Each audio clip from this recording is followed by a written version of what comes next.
ঈদের আনন্দ শুরু হতে না হতেই কেমন করে জানি শেষ হয়ে গেল। আবার দেখেন শেষ হয়ে কিন্তু ঈদের 7 দিনও হয়ে গেল। তারপর আমি আমার ঈদের ড্রেসটা বের করে সুন্দর একটা ছবি তুলে নিয়ে রেডি হয়ে বের হয়ে গেলাম। তৃষা, আমি, সাথে সোহান ভাইয়া ছিল। আমরা জানতাম না কোথায় যাব, র্যান্ডমলি ঘুরে বেড়াচ্ছিলাম।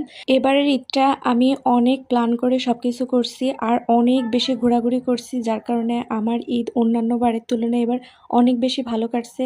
আর যদি সেম মেন্টালিটির মানুষদের সঙ্গে চলাফেরা করা যায় তাহলে কিন্তু আপনার যে কোনো সময় অনেক বেশি ভালো যায়। শহরের মধ্যে অনেকক্ষণ ঘোরাঘুরি করার পর আমরা নোমানী ময়দানে আসলাম মেলা দেখার জন্য। এসে দেখি এখানে লোকজনে ভরপুর। মাগুরা শহরে ঘুরে ফিরে কয়েকটা জায়গা ছাড়া তেমন যেহেতু ঘোরার কোনো জায়গায় নাই, এজন্য প্রতি বছরই বিকালের দিকে আমরা নোমানী ময়দানের মাঠে আসি মেলা দেখার জন্য। এখানে এসে আমরা সবাই অনেকক্ষণ ঘোরাফেরা করি, গল্প করি, খাওয়া দাওয়া করি।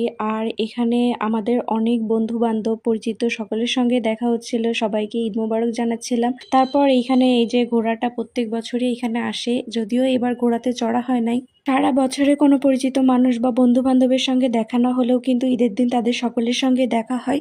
আর ঈদের দিন এইটাই হচ্ছে সবথেকে বেশি আনন্দ। অনেক বন্ধু বান্ধব আত্মীয় স্বজনের সাথে দেখা হয়, সবার সঙ্গে ঘুরতে যাওয়া হয়, আড্ডা দেওয়া হয়, খাওয়া দাওয়া হয়। ঈদের মেন আনন্দই কিন্তু এইগুলো। তারপর আমি এখান থেকে একটা জিনিস কিনে, যে এই জিনিসটার নাম আমি জানি না, কিন্তু এইটা আমার ছোটবেলা থেকে অনেক বেশি ভালো লাগে। বাই দ্য ওয়ে, ঈদে যেহেতু আমি অনেক ঘোরাঘুরি করছি, খাওয়া দাওয়া করছি এবং এর সঙ্গে কয়েকবার আইসক্রিমও খাইছি।